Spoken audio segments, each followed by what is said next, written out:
창세기의 질문과 함께하는 오늘의 묵상입니다. 오늘의 질문입니다. 왜 야곱은 요셉을 위험한 세겜으로 보냈을까? 이 질문 가지고 우리의 삶에 개입하셔서 우리를 위해 일하시는 하나님의 섭리에 대하여 함께 묵상하며 은혜 받는 시간 가지도록 하겠습니다. 창세기 37장 12절에서 13절 말씀 읽습니다. 그의 형들이 세겜에 가서 아버지의 양떼를 칠 때에 이스라엘이 요셉에게 이르되 내 형들이 세겜에서 양을 치지 아니하느냐 너를 그들에게로 보내리라. 요셉이 아버지에게 대답하되 내가 그리하겠나이다. 야곱의 아들들은 세겜에 가서 양을 치고 있었습니다. 하지만 야곱은 채색 옷을 입히고 편애하던 요셉은 보내지 않았습니다. 요셉의 형들이 요셉을 미워한다는 것을 알고 있었기 때문일 것입니다. 그리고 세겜은 야곱 가족에게는 위험한 지역이기 때문입니다. 세겜이 어떤 곳입니까? 세겜은 디나가 겁탈을 당하고 야곱의 아들들이 세겜 족속을 멸살시켜서 그 땅의 사람들에게 미움을 받았던 곳입니다. 왜 야곱이 자신의 아들들을 세겜으로 양을 치러 보냈는지 그 이유를 정확하게 알 수는 없습니다. 더 이해할 수 없는 것은 야곱이 자신이 편애하던 요셉을 여러 위험 요소가 있음에도 불구하고 세겜으로 보낸 일입니다. 왜 야곱은 요셉을 위험한 세겜으로 보냈을까요? 그 이유를 알 수 없습니다. 하지만 야곱의 결정은 결국 요셉을 이집트의 노예로 팔리게 하는 원인이 되었습니다. 요셉은 형들이 자신에 대한 미움이 얼마나 큰지 알고 있습니다. 그리고 세겜이 얼마나 위험한 지역인지도 잘 알고 있습니다. 하지만 요셉은 세겜으로 가라는 아버지의 명령에 대해 고민하지 않았습니다. 아버지를 설득하지도 않았습니다. 자신에게 닥칠 어려운 일을 전혀 알지 못하는 요셉은 미련하게도 세겜으로 떠났습니다. 요셉의 미련한 행동은 여기서 끝나지 않습니다. 요셉은 세겜에서 형들을 만나지 못했습니다. 세겜에서 형들을 찾지 못했으면 집으로 돌아가면 됩니다. 만약 집으로 돌아갔다면 이집트의 노예로 팔리는 일은 없었을 것입니다. 요셉은 미련하게 형들을 찾으러 도단까지 갔다가 봉변을 당하게 됩니다.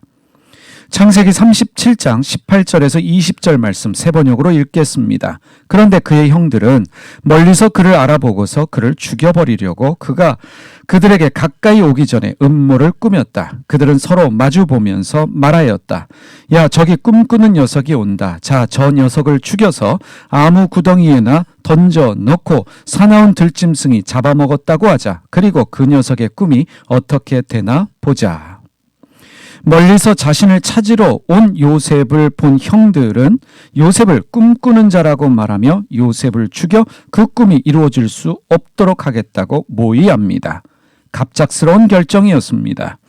요셉의 형들이 요셉의 꿈 때문에 많이 분노하고 있다는 것을 알 수 있습니다. 그러나 형들이 알지 못하는 사실이 있습니다. 요셉의 꿈들은 요셉의 꿈들이 아닌 하나님이 요셉에게 꾸게 하신 꿈들입니다. 하나님이 꾸게 하셨기 때문에 하나님이 꿈을 이루십니다. 형들은 요셉을 죽일 수도 없고 요셉이 꾼 꿈들이 이루어지지 못하도록 막을 수도 없습니다. 지금 요셉에게 일어나고 있는 갑작스러운 모든 일들은 요셉에게 꿈을 꾸게 하신 하나님의 개입과 섭리로 일어난 일들입니다. 야곱이 요셉을 형들에게 보낸 것이 아닙니다. 요셉이 자원하여 형들에게 온 것도 아닙니다. 요셉에게 꿈을 꾸게 하신 하나님이 요셉을 이끌고 형들에게 데리고 오신 것입니다. 요셉은 형들에 의해 구덩이에 던져지고 죽임을 당할 위기에 놓입니다. 맏형인 르우벤은 요셉을 살려 돌려보내려고 합니다. 하지만 르우벤이 자리를 비운 사이에 유다가 죽이지 말고 노예로 팔자고 제안했고 결국 이집트의 노예로 팔리게 됩니다. 이 모든 일은 야곱, 요셉 그리고 요셉의 형들 어느 누구도 예상하지 못한 일이었습니다.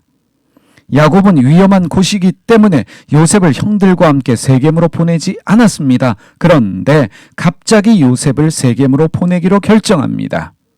요셉은 아버지에게 순종하여 세겜으로 갔고 세겜에서 형들을 찾지 못하자 도단까지 갔다가 형들에 의해서 노예로 팔렸습니다. 형들은 전혀 예상하지 않은 요셉의 등장에 살인 모의를 하다가 갑작스럽게 요셉을 노예로 팔기로 결정했습니다. 이것은 요셉 형들의 결정이 아닙니다. 이해가 되지 않는 일들, 상식적이지 않는 일들, 예상하지 않은 일들 모두 우연이 아닙니다. 이 모든 일들은 하나님이 요셉 때문에 허락하신 일들입니다. 하나님의 의지와 섭리 가운데 일어나는 일들이고 하나님의 이유가 있으며 하나님의 목적이 있다는 사실입니다. 요셉의 형들은 요셉을 구덩이에 던졌습니다. 그것은 원래 물을 채우는 운물인데 다행히 물이 없었기 때문에 요셉이 살 수 있었습니다.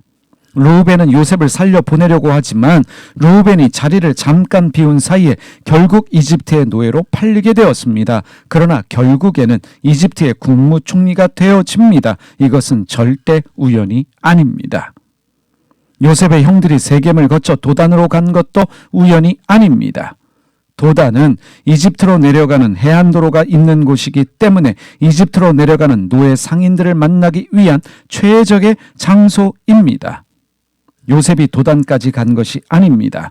요셉을 국무총리로 세우시기 원하시는 하나님이 요셉을 도단까지 보내신 것입니다. 우리 삶에 우연이란 없습니다.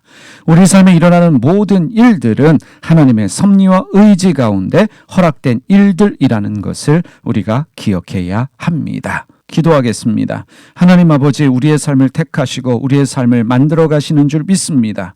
때로 우리 삶에 이해되지 않은 일들, 상식적이지 않은 일들, 예상하지 않은 일들이 생겨납니다. 이 모든 것들이 우연이 아니라 우리 삶에 개입하셔서 우리 삶을 만드시는 하나님의 의지와 섭리인 것을 알게 하여 주시고 우리에게 일어나는 모든 일들에는 하나님의 이유와 목적이 있다는 것을 깨닫게 하여 주시옵소서. 오늘도 하나님의 섭리와 은혜 가운데 살아가는 날 되는 줄 믿습니다. 예수님의 이름으로 기도드립니다. 아멘.